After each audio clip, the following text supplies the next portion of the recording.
नेवासा तालुक्यामधील शहापूर गावाच्या विकासाला चालना देणाऱ्या 35 लाख रुपये किमतीच्या विविध विकास कामांचा भूमिपूजन सोहळा आमदार विठ्ठलराव लंगे यांच्या शुभ हस्ते आणि त्यांच्या विशेष प्रयत्नातून उत्साहात संपन्न झाला।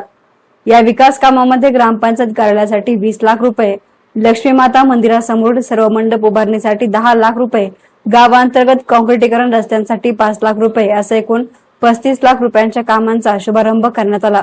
या प्रसंगी बोलताना आमदार विठ्ठलराव लंगे पाटील म्हणाले की ग्रामीण भागातील शेतकऱ्यांच्या अडचणी सातत्याने शासनापर्यंत पोहोचवण्याचं काम मी केलं आहे।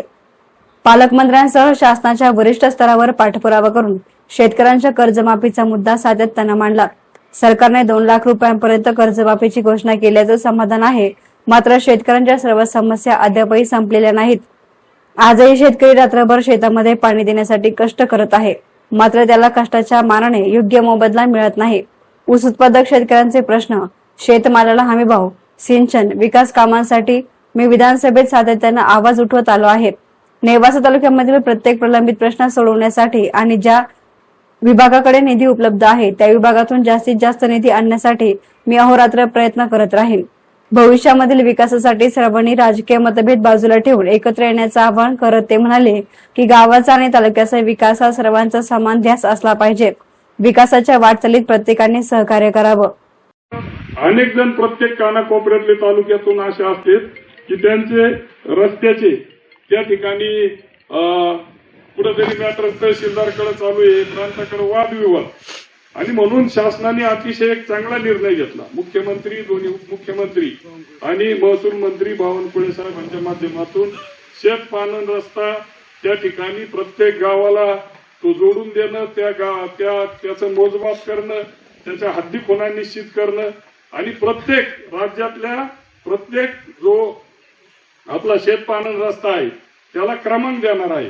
आणि म्हणून हा अनेक वर्षांचे प्रलंबित जे प्रश्न आहेत, एक चांगला मोठा निर्णय ग्रामीण भागाच्या दृष्टीने या महायुतीच्या सरकारनं, आदरणीय मुख्यमंत्री आणि उपमुख्यमंत्री महोदयांनी आणि महसूल मंत्री आणि सर्व आपले मंत्र्यांनी त्याला पाठिंबा दिला आणि म्हणून एक अतिशय चांगला निर्णय या ठिकाणी झालेला आहे। त्याचबरोबर खऱ्या अर्थानं सभागृहामध्ये बोलत असताना आपल्या अनेक वर्षांची जी 2019 नंतर कर्जमाफीची आपली मागणी होती ती खऱ्या अर्थानं शासनानं मान्य केली, परंतु आम्ही हौस चालू असल्यामुळं अनेक वेळेस आमचे पालकमंत्री महोदयांना घेऊन सीएम साहेब आणि दोन्ही उपमुख्यमंत्री महोदयांना भेटलो आणि ग्रामीण भागातल्या शेतकऱ्यांची जी व्यथा आहे ती मांडली। आणि मला तर अभिमान वाटतो की मी सत्ताधारी पक्षाचा आमदार असताना देखील मला ज्यावेळेस सभागृहामध्ये बोलण्याची संधी आली, मी वस्तुस्थिती त्या ठिकाणी मांडली की सर्वात काबाड कष्ट करणारा आमचा शेतकरी आहे। रात्री त्याला पाणी धरायला जावं लागतं, पिकाकडे त्या जावं लागतं आणि त्याच्या कष्टाच्या मानानं त्यांनी जर रात्रंदिवसाचा त्याचा कष्टाचा विचार केला तर खऱ्या अर्थानं त्याला मोबदला मिळत नाही। कष्ट बाजूलाच राहिले, पण जी गुंतवणूक आपण शेतीमध्ये करतो, हल्लीची परिस्थिती, मी या ठिकाणी निश्चितपणानं केंद्र आणि राज्य सरकारचं त्या ठिकाणी आभार मानणार आहे की सातत्यानं प्रयत्न आहे की आमच्या शेतीमालाला चांगला भाव मिळाला पाहिजे। आदरणीय मोदीजींचे देखील प्रयत्न आहेत। आपण बघतो की ऊसाचे ज्या वेळेस बैठक होतात FRP त्या ठिकाणी वाढवण्याचं काम आपलं केंद्र सरकार करतं, परंतु तरी देखील आपला शेतकऱ्यांचा जो होणारा आपण जी गुंतवणूक करतो आणि येणारा जो मोबदला आहे त्याचा ताळमेळ बसत नाही। आणि म्हणून मी सभागृहामध्ये मांडलं होतं की कधीतरी आपल्याला शेतकऱ्याला त्या ठिकाणी कर्जमुक्त करावं लागणार आहे, परंतु मी मुख्यमंत्री आणि सरकारचं अभिनंदन करतो की कालच शेवटच्या दिवशी हाऊसमध्ये 10 तारखेला मुख्यमंत्र्यांनी घोषणा केली 2019चे जे राहिलेले सर्व परत थकलेले आहेत त्यांना देखील 2 लाखापर्यंत कर्ज देणार, माफ करणार आहे। परत 50,000ची जी घोषणा होती त्यांना सरसकट आणि बऱ्यापैकी राज्यातले शेतकरी त्याच्यात बसणार आहे। आणि म्हणून निश्चितपणानं अनेक प्रश्न आहेत, खरं तर प्रश्न घेऊन लवकरच आपल्या विकास आराखड्याला त्या ठिकाणी टोकन प्रोव्हिजन होऊन मोठा निधी मिळण्याचं काम देखील होणार आहे। ज्या ठिकाणी संधी आहे, ज्या खात्यात पैसे आहेत, मग आपल्या तालुक्यामध्ये आता पूर्वी आपण अनेक बंधारे केले मी जिल्हा परिषदेत असताना, परंतु आता आपल्याला नवीन बंधाऱ्यांना बॅन आहे, परंतु जे जुने बंधारे आहेत मोठमोठे त्याचं खोलीकरण, त्याला दुरुस्ती, याच्यात आपण मोठ्या प्रमाणात निधी आणण्याचं काम केलेलं आहे। आणि म्हणून भविष्य काळामध्ये हे करत असताना खरं तर निवडणुका येतात जातात.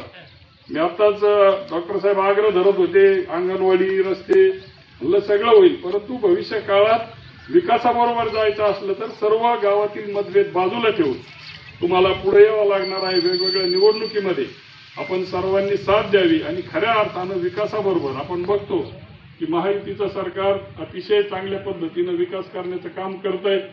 जिथं जिथं कमतरता आहे तिथं आम्ही स्वपक्षाचं सरकार असताना देखील त्या ठिकाणी संघर्ष करण्याची भूमिका आम्ही घेतो आणि सर्व सरकारमधले मंत्री देखील त्याला चांगल्या पद्धतीनं प्रतिसाद देतात.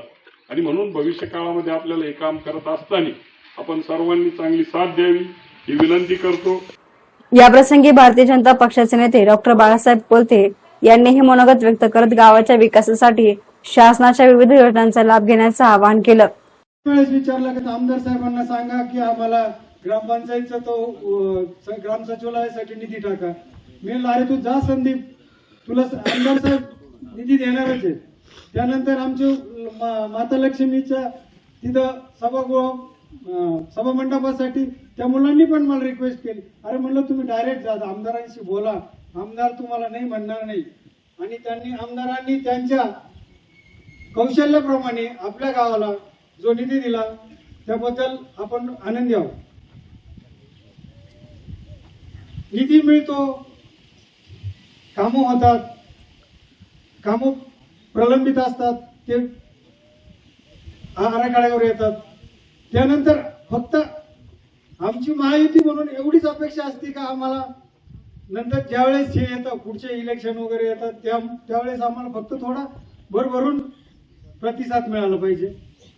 ठीक आहे, आपल्या गावाची परिस्थिती, भौगोलिक परिस्थिती थोडी विचित्र असल्यामुळे या कार्यक्रमास जनार्दन कोलते, संजय कोलते, सचिन दारकुंडे, नामदेव कोलते, संदीप आरगडे, सुरेश कोलते, उत्तम कोलते, वसंत कोलते, गणेश काळभोर, भारत गायकवाड, माजी सरपंच शंकर कोलते, विष्णुपंत कोलते, नवनाथ कोलते, नवनाथ साळुंके, डॉक्टर कोलते, सरपंच मनीषा कोलते, एकनाथराव कोलते, विश्वासराव काळे, काकासाहेब कोलते, संपूभाऊ कोलते, बाळासाहेब मांडेश, ग्रामसेवक आरगडे, तुळशीदास शिंदे, रामदास शिंदे, आदिनाथ निकम, बाळासाहेब क्षीरसागर, मच्छिंद्र कावरे, इंजिनियर प्रसाद देशमुख, भागवत ऋषिकेश, जयदीप कोलते, संकेत मांडे, बाळासाहेब कचरे, कुंदन भंडारी, मच्छिंद्र मुंगसे, संभाजी देवकर, किरण शिंदे, महेश नवले, अभय कोलते, प्रवीण मांजरे, इंजिनियर शेळके यांच्यासह शहापूर येथील ग्रामस्थ, महिला भगिनी आणि युवक मोठ्या संख्येनं हजर होते.